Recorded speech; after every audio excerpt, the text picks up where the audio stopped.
데살로니가 전서 1장 11절 말씀 다 같이 한 목소리로 받들어 읽도록 하겠습니다. 너희도 아는 바와 같이 우리가 너희 각 사람에게 아버지가 자기 자녀에게 하듯 권면하고 위로하고 경계하노니. 아멘. 하나님께서는 우리를 거룩하게 부르셨습니다. 그래서 예수를 믿는 우리를 성도가 되게 하셨고 또 성도로 부르시고 또 그렇게 거룩하게 변화시켜 주시기를 원하십니다. 우리가 거룩하게 변화된다는 것은 하나님께서 우리에게 주시는 축복입니다.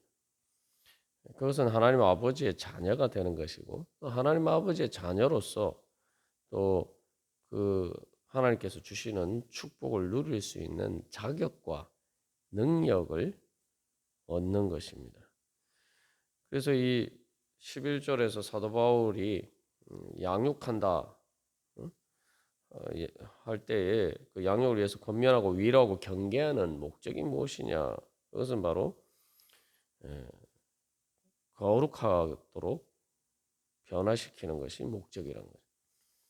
그래서 말 그대로 아버지가 자기 자녀에게 하듯, 그래서 정말 우리가 하나님 아버지의 자녀로서 그렇게 예수님을 닮아서 성장할 수 있도록 그렇게 하는 것이죠. 그런데 우리가 생각해 보면 예수님을 닮아서 간다. 이것은 바로 예수 그리스도를 통해서 나타난 하나님의 능력을 우리가 힘입어 간다는 거죠. 그렇게 될 때 우리가 왕 같은 제사장이 되어서 말 그대로 하나님 나라의 권세를 누리고 또 그 은혜 가운데 살아갈 수가 있습니다. 그래서 11절 전후를 보면은 이제 그 목적이 분명히 나타나 있죠. 10절에 대해서는 사도 바울 일행이 거룩하고 옳고 흠없이 행하였는 것에 대해서 이야기를 하고 있어요. 그러니까 그것에 대해서 너희가 정인이요 이런 이야기를 할 때는 우리가 그렇게 거룩하고 옳고 흠없이 행하였는 것처럼 너희가 그렇게 목격하고 너희가 본 것처럼 너희들도 그렇게 본받도록 해라. 그래서 하나님이 또 정인이라는 것은 하나님 보시기에 그렇게 너희들도 너희들이 또 우리처럼 그렇게 되도록 하나님 보시기에 거룩하고 옳고 흠없도록 바로 너희들도 그렇게 될 수 있도록 권면하고 위로하고 우리가 경계했다. 그래서 12절에서도 보면은 너희를 부르사 자기 나라와 영광에 이르게 하시는 하나님께 합당히 행하게 하려 함이라. 결국 그 거룩을 이라는 것이 하나님께 합당하게 행하는 것이고 하나님이 그래서 우리를 거룩하게 부르셨고 그래서 하나님 나라와 영광에 이르는 것이 바로 우리에게 주시고자 하시는 축복이죠. 그게 바로 이제 그 궁극적인 그 하나님께서 주신 축복의 목적을 이루기 위해서 그 복을 받기 위해서 그 복을 받을 수 있도록 그렇게 권면하고 위로하고 경계했다는 것입니다. 그래서 우리가 이 그러한 거룩의 관점에서 바로 우리가 어떻게 양육을 통해서 성장해 가야 되는지 우리가 이제 지금까지 그 권면과 위로와 경계에 대해서 살펴보았습니다. 그래서 결국 이제 이 12절 말씀과 관련해서 우리 그 양육의 목적, 성장의 목적, 우리가 신앙생활을 통해서 결국 이루고자 하는 그 목적에 비추어 보면은 결국 지극히 거룩하신 하나님의 은혜 보좌 앞에 서는 것입니다. 그게 바로 하나님 나라의 영광에 이르는 것이죠. 그것을 이제 구약에서 보면은 바로 이 지극히 거룩한 하나님의 지성소, 하나님의 은혜 보좌가 있는 바로 그곳까지 나아가는 이 대속죄일 예식에서 이렇게 나타나죠. 그래서 이제 전체적으로 보면은 우리가 이제 하나님의 백성의 진영 밖에 거하는 사람이었단 말이에요. 예수를 믿기 전에는. 이게 그렇게 부정한 자로서, 예? 부정은 죽음을 의미하죠. 거룩은 생명을 의미하고 부정은 죽음을 의미하는 거예요.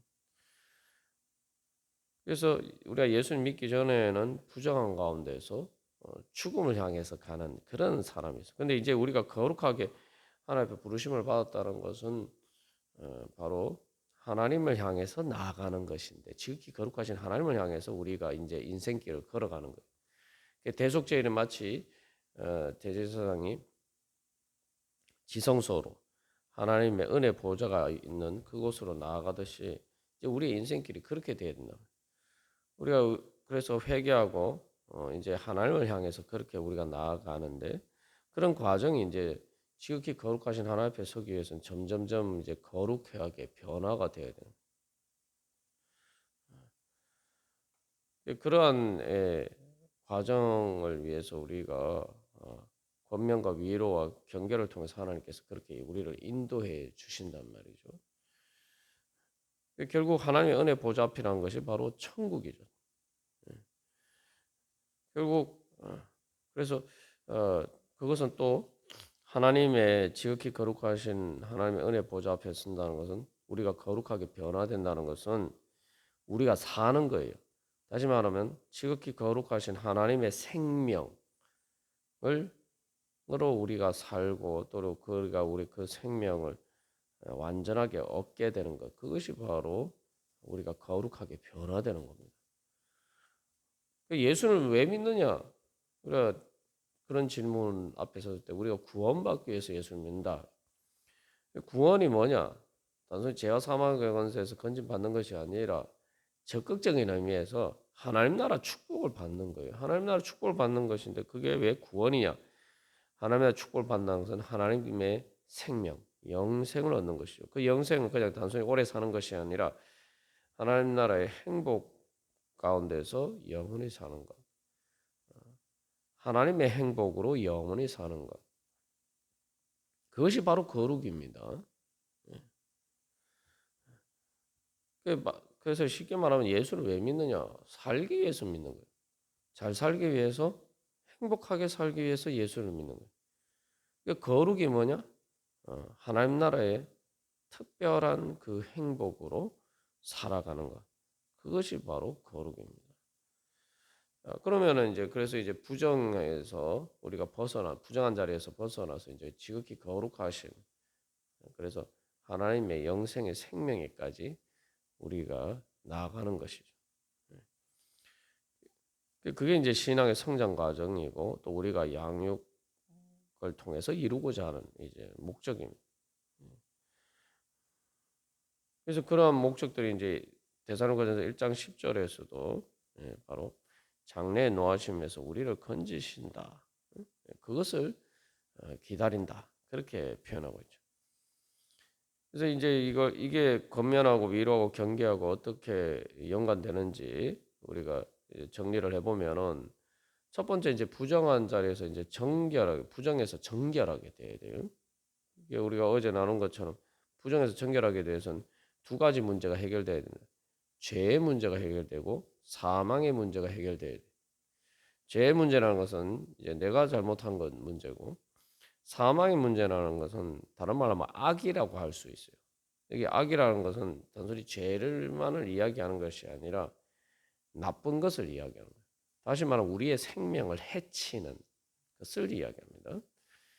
그 악에는 우리에게, 그래서 단순히 우리가 죄 지은 것뿐만 아니라 우리가 다른 사람의 죄나 또 여러 가지 환경에 의해서 우리가 상처를 받고 또 우리를 죽게 만드는 그 모든 것이 바로 부정에 포함됩니다. 그래서 부정은 죄보다 더 큰 개념이고, 그래서 거기에는 바로 죄와 상처의 문제, 사망의 권세라는 것은 바로 그런 것을 의미하죠.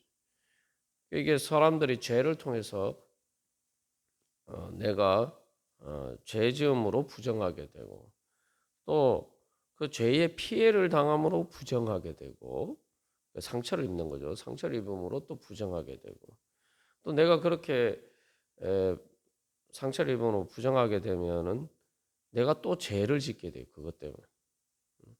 쉽게 말하면 이게 뭐 우리가 그 예전에 코로나19 사태 때 경험한 것처럼 이 바이러스가 퍼지는 것과 비슷해요. 죄 바이러스가 퍼지는 거예요. 그런 식으로. 그래서 내가 죄의 피해자가 되지만 그게 상처가 치료되지 않으면은 예, 그것들이 내 안에서 또 다른 죄를 낳는다는 거죠. 예, 그런 식으로 죄가 번져갑니다. 그리고 그것을 통해서 결국은 죽음에 이르게 만들죠. 그래서 우리가 이제 부정해서 정결하게 된다고 할 때는 죄의 문제와 또 내가 이 땅에 살면서 받은 모든 그런 상처에서 치유가 돼요. 그 죄에서 우리가 정결하게 돼야 된다. 이 문제는 우리가 잘 알죠. 근데 상처의 치유, 거룩하게 되기 위해서는 상처에서 치유를 받아야 된다. 우리가 이 사실은 이제 놓치고 살 때가 많습니다. 근데 그 문제가 해결되지 않으면 근본적으로 우리가 죄에서 벗어날 수 없고요. 또 내가 죄를 지을 수도 있고, 그리고 그게 치유가 되지 않으면 내가 죄의 영향력에서 벗어나지 못해. 계속 죄의 종으로 살아가야 됩니다. 사망의 종으로 살아가게 돼. 그래서 이제 이 위로라는 것은 바로 우리를 부정해서 정결하게 되기 위해서 바로 우리가 사망의 권세에서 우리가 해방되기 위해서 성령님의 위로하심이 있어요. 그래서 그 위로는 단순한 어떤 감정적인 공감의 그런 위로를 넘어서 실제로 우리를 치유해주고, 그래서 우리의 상처가 마치 그런 상처가 없었던 것처럼, 그리고 한 걸음 더 나아가서 그래서 이 위로는 단순한 위로가 아니라 이제 격려가 되는 거죠. 그래서 이 사실 뭐 권면이란 말에도 위로라는 의미와 격려라는 의미가 포함되어 있다고 할 수가 있죠. 그래서 이 그것을 통해서 상처가 치유될 뿐만 아니라 그래서 실제로 어떤 힘을 주는 것. 그러니까 그 모든 상처를 받은 것에서 회복되는 것이 아니라 그것을 단순히 피하는 것이 아니라 그리고 그 오히려 그 나에게 상처를 준 그 죄와 사망의 권세를 공격해서 그것들을 정복하고 이길 수 있는, 그래서 오히려 내가 그것을 통해서 보상을 받고 그래서 바로 그 모든 악한 것을 나에게 선한 것으로 바꾸어 가는 것, 그게 바로 하나님께서 우리에게 주시고자 하는 능력입니다. 그래서 우리가 이 하나님의 그런 위로를 받아요. 위로를 통해서 그런 힘을 받아야 돼요. 그런 능력을 받아야 돼요. 거룩의 능력을 받아야 됩니다. 그게 바로 부활의 능력이죠. 그것이 바로 악을 선으로 바꾸시는 하나님의 능력입니다. 그래야지만 우리가 이제 정결하게 되는 거죠. 그래서 우리가 이제 위로한다고 할 때는 우리가 또 이 교회의 사명을 감당할 때 항상 기억해야 할 것은 이 공감하는 것을 넘어서 바로 그것은 실제로 힘을 주는, 그냥 힘이 아니라 바로 그 모든 상처를 딛고 오히려 그 모든 상처를 준 죄와 사망의 악한 권세를 정복하고 다스리고 이길 수 있는, 승리할 수 있는 그런 성령의 능력, 하나님의 능력, 거룩하신 하나님의 능력을 주는 것이 되어야 됩니다. 그리고 우리가 하나님께서 우리에게 그런 은혜를 주시기 위해서 우리를 부르셨어요.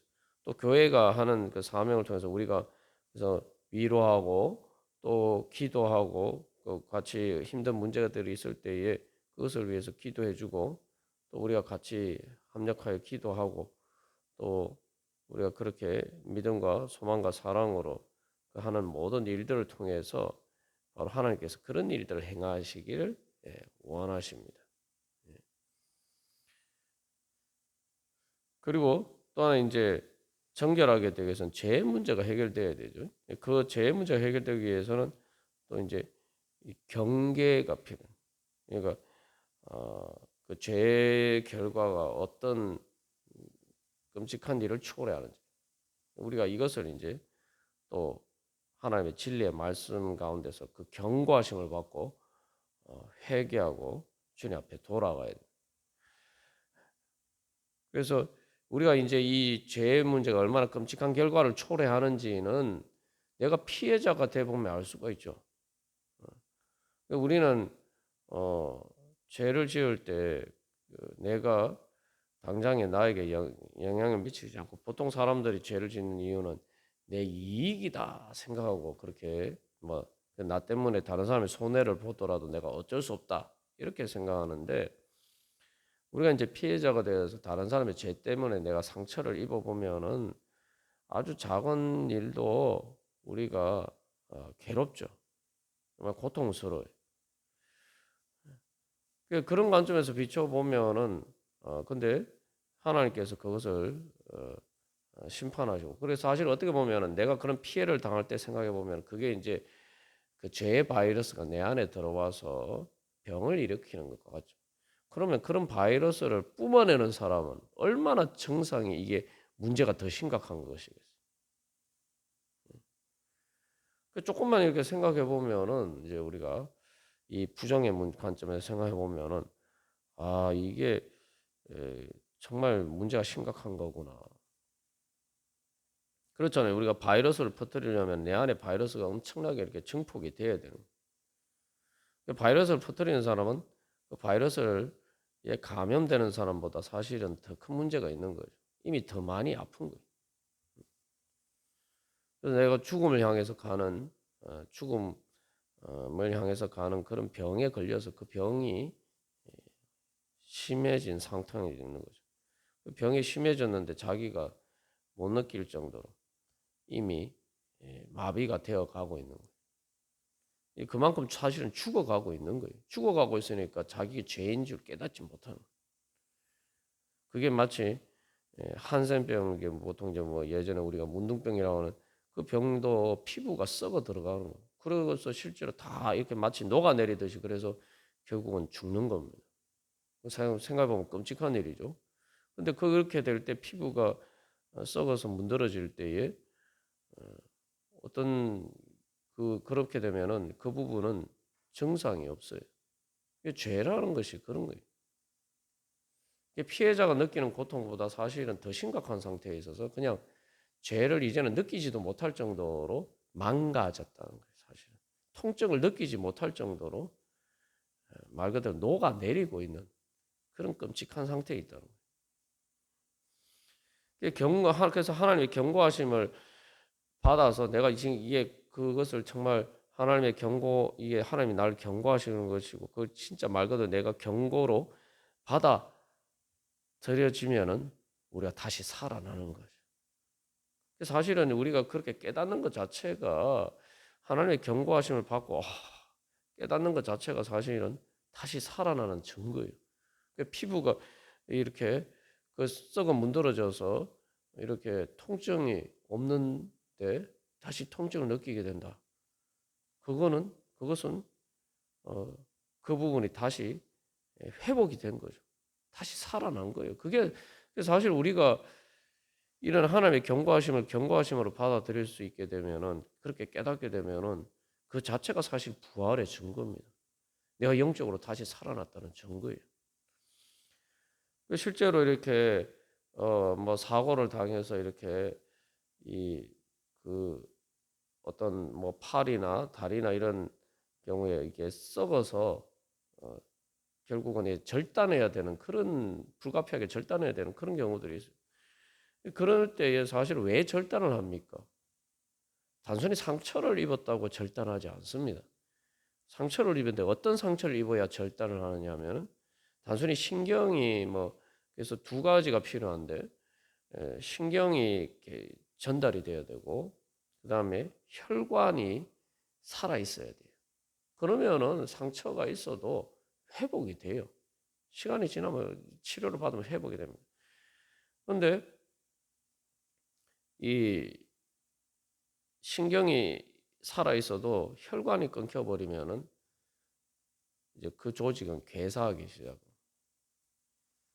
그래서 근데 그래서 사실 이제 그런 경우가 이게 진짜 절단해야 되느냐 말아야 되느냐 뭐 저도 실제로 저희 가족 중에 그런 일이 있어서 이렇게 병원에서 가슴 졸이면서 막 기도할 때 내가 제일 원하는 게 뭐냐 하면은 그 신경과 혈관이 돌아오는 거예요. 다시 말하면은 그 절단해야 되냐 말아야 되느냐 그렇게 고심하는 그것을 기다리는 그 부분이 다시 감각이 돌아와요. 우리가 그래서 오순절 성령 강림 때 어, 베드로의 설교를 들은 사람들 마음이 찔렸다. 하나님의 경고하심으로 받아들이게 되면은 다시 신경이 돌아오고 죽은 신경이 살아나는 거예요. 혈관이 다시 연결이 된 거예요. 그 말 그대로 부활입니다. 그래서 사실은 그 자체가 부활이. 그래서 어제도 우리가 나눈 것처럼 하나님의 경고하시는 말씀을 정말 그렇게 내가 받아들이게 되면은 내가 살았구나. 탕자가 회개하고 돌아올 때 바로 그것이죠. 내가 아버지께 돌아가야 살겠구나. 그래서 실제로 대부흥운동의 가장 큰 특징이 뭡니까? 하나님의 경고하심을 진짜 최후의 심판 자리 앞에 선 것처럼 받아들이는 거예요. 그래서 종말이 아직 한참 멀었는데 육신의 종말도 멀었는데 마치 지금 하나님의 최후의 심판의 법정 앞에 선 것처럼 벌벌벌 떨리게 되면 진정한 회개가 나옵니다. 진짜 내가 지금 하나님의 심판을 받아서 지옥 문 앞에 서 있다. 지옥에 던져지기 직전이다. 이거를 영적으로 실제로 이렇게 체험하게 되면은 회개가 되는 거예요. 진정한 회개가 되는 거죠. 많은 사람들이 그렇게 예수님을 만났어요. 그래서 많은 사람들이 그래서 주님 앞에 회개하고 있단 말이죠. 그래서 이제 오순절 성령 강림 때에도 그것을 요엘서 말씀에 이후에 이렇게 되어 있는 것을 종말이라고 베드로가 그것을 이야기를 해요. 성령님이 강림하시면 그런 역사가 있는 거예요. 진짜 내가 하나님의 최후의 심판 법정 앞에 선 것처럼 진짜로 실제로 내가 그렇게 서게 된다 이 말이죠. 그게 뭡니까? 우리가 지성소에 하나님의 은혜 보좌 앞에 나가는데 내가 바로 지금 바로 성령님을 통해서 바로 그렇게 선 것처럼 주님을 만난다. 그게 바로 거룩입니다. 그러면은 내가 회개하고 결국은 마지막 최후의 심판 종말에서는 내가 심판을 받는 것이 아니라 구원을 받을 수 있도록 내가 돌이킬 수가 있는 것이죠. 그래서 우리가 그렇게 하나님의 위로를 통해서 우리의 상처에 대해서 치유가 되고 회복이 되고 또 경계를 통해서 우리의 죄 문제에서 우리가 또한 정결하게 되고 그러한 것들을 통해서 결국 우리가 부정에서 정결하게 되는 그런 은혜의 자리로 나아갈 수 있도록 하나님께서 우리를 부르시고 또 교회를 통해서 그런 일을 하십니다. 우리가 오늘도 주님 앞에 나아갈 때에 정말 내가 하나님 아버지의 거룩하신 하나님 아버지의 자녀로서 내가 하나님의 거룩한 은혜의 보좌 앞에 서기를 원합니다. 우리가 예배나 말씀을 보는 거 기도하는 거나 다 모든 것이 궁극적인 목적이 바로 그거죠.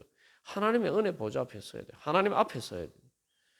그래서 그 하나님께서 우리를 성령님을 통해서 정결하게 씻겨 주시는 바로 그런 은혜 사모하면서 나아갈 때 하나님께서 오늘도 우리를 위로하시고 경고하심을 통해서 우리를 고쳐주시고 우리를 다시 살려주실 줄 믿습니다. 그런 은혜 사모하면서 다 같이 기도드리시겠습니다.